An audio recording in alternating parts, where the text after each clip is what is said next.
where's your marketing today?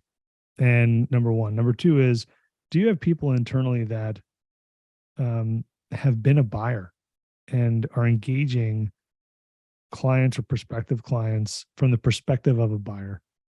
And if you don't have those resources, how are you engaging your customer? Whether they need the evangelist or not, I think that's a very specific company question to kind of think through. Um, like, Chase doesn't need an evangelist, right? That's different. SaaS companies, I think it's a much bigger or more prominent role on the SaaS side. I think it's a really important role. Does it have to be an evangelist? You can argue that, well, maybe it should be your CSMs. Maybe I go hire industry people and teach them how to be a CSM and give them the toolkit, right? Or, the solution principal is a really interesting role as well.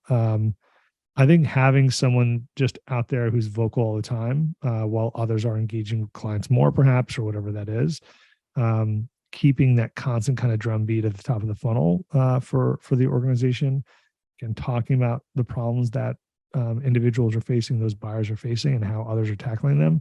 I think it is a pretty important role. In 6 months, I've really come to respect the importance of it.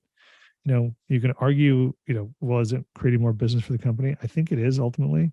I've got examples of where, we are being brought to the table in different scenarios because of what I'm doing and the team is doing.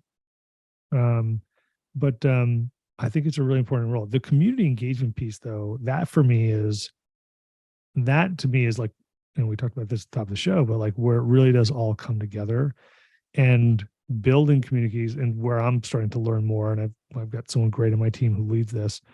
That to me is like a really cool and new and interesting part that I need to lean in more on and understand more, because I think that's where you can get just even more juice from the squeeze, frankly.